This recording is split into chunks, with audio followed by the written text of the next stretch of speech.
இயேசு அவரிடம், நீர் போகலாம், உமது நம்பிக்கை உம்மை நலமாக்கிற்று என்றார். மார்க் 10:52 இன்றைக்கு டாக்டர் ஐடா ஸ்கெடர் அவர்களுடைய நினைவு நாளா இருக்குங்க. அதாவது ஆண்டவராக இயேசு கிறிஸ்துவிய மிகப்பெரிய ஒரு கட்டளை, உலகமெங்கும் சென்று நற்செய்தியை பறைசாற்றுங்கள். அப்போ உலகமெல்லாம் இந்த மிஷனரிகள், அப்போஸ்தலர் இவங்க எல்லாம் நற்செய்தியை சொல்வதற்காக வந்தவங்க என்ன செய்தாங்க, எடுத்தெடுப்புல மனமாறுங்கள், பரலோக ராஜ்யம் சமீபமா இருக்கு அது சொல்லல. என்ன செய்தாங்கன்னா, முதலாவது மக்களுக்கு தேவையானதை அவர்கள் சந்தித்தாங்க. அதாவது கல்வி கொடுத்தாங்க, மருத்துவமனைகளுக்கு கொடுத்தாங்க, விடுதிகள் கட்டி கொடுத்தாங்க, அவங்களுடைய சுய தொழில் செய்வதற்கான எல்லா வசதிகளையும் அவர் ஏற்படுத்தி கொடுத்து கடைசியாக தான் இந்த சுவிசேஷ பணி, நற்செய்தி பணியை ஆற்றினாங்க இல்லையா.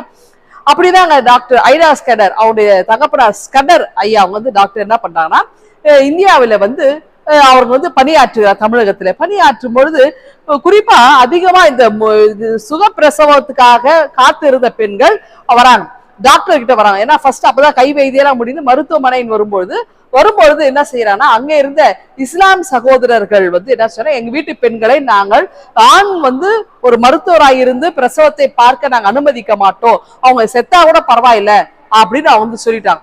இது அம்மாக்கு ரொம்பவே கஷ்டமாயிருச்சு. உடனே அவருடைய மகள் இதை கேட்ட உடனே ரொம்ப வேதனை உற்றவராய் அவர்கள் போய் மருத்துவம் படித்து விட்டு அவருடைய மகள் டாக்டர் ஐடா என்ன செய்யறாங்கனாக்கா, வெள்ளூர்ல இருக்கிற சிஎம்சி மருத்துவமனை அவர்கள் நிறுவினாங்க. இன்னைக்கு பாத்தீங்கன்னா நிறைய இடங்கள்ல அதாவது மருத்துவம் என்பது வியாபாரமாக்கப்பட்டு வருகிற சூழலிலே ஒரு கிறிஸ்துவ மிஷனரிகளால ஒரு சாபகரமாய் நிறுவனமா இது இயக்கப்பட்டதுனால இங்க வருகின்ற எல்லோரும் சுகம் பெற்று போறாங்க.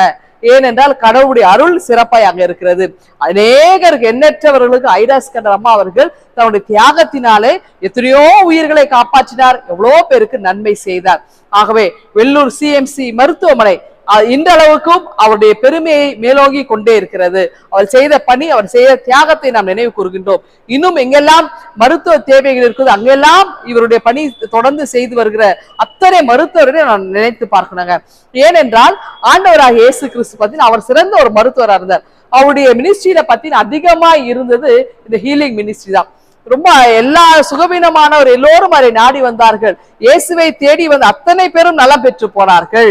அதாவது ஒரு சுகவீனமானவரை, வியாதியில உள்ள ஒரு மனிதரை அவர் நேரடியாய் பார்க்காமலேயே தொடாமலேயே அவர் ஒரு வார்த்தையினாலே எங்கேயோ ஒரு இடத்துல இருந்து பல கிலோமீட்டர் தொலைவில் இருக்கிற ஒரு மனிதனை அவரால் சுகப்படுத்த முடியும், மரித்தோரை உயிர் தேட முடியும். ஏனென்றால் அவர் எல்லாவற்றையும் ஆழ்ந்து அறிந்தவராயிருக்கிறார், சிறந்த மருத்துவராயிருக்கிறார். அப்போ ஆண்டவரை போல ஐடா ஸ்கெடர் அருமையான திருப்பணிகளை நம்முடைய பகுதியிலே செய்திருக்கிறார்கள். வெள்ளூர் சிஎம்சி மருத்துவமனைக்காக நாம் நன்றி சொல்லுவோம். அங்கே பணியாற்றுகிற அத்தனை மருத்துவர்களுக்காக நாம் ஜெபிப்போம். அங்கே வருகின்ற ஒவ்வொரு நோயாளிகளும் ஆண்டவர் இயேசுவின் அன்பையும் அந்த அற்புதத்தையும் பெற்றுக்கொள்ள கடவுள் ஒவ்வொரு நாளும் அந்த இடத்திலிருந்து கிரியை செய்து வருகிறார். இன்னும் அத்தனை மருத்துவமனைகளையும் மிஷனரிமார்களையும் நான் நினைத்து ஆண்டவர் நாம் துதிப்போம். குறிப்பாக ஐடா ஸ்கெடர் அம்மாவை நாம் ஆண்டவருடைய கரங்களிலே அவருடைய ஆன்மாவை நாம் அர்ப்பணித்து அவர்களுக்காக இந்த நாளில் நாம் ஒதுக்கி நாம் ஜெபிக்க அழைக்கப்படுகிறோம். இந்த சிந்தனையோடு இந்த நாளை நாம் துவங்குவோம். ஆண்டவர் நம்மை ஆசீர்வதிப்பாராக. ஆமென். எங்கள் அன்பின் ஆண்டவரே, ஐடா ஸ்கெடர் அம்மா அவருடைய வாழ்வுக்காய் நன்றியோடு துதிக்கின்றோம். அவருடைய நிறுவனமாயிருக்க சிஎம்சி மருத்துவமனைக்காக ஸ்தோத்திரிக்கிறோம்.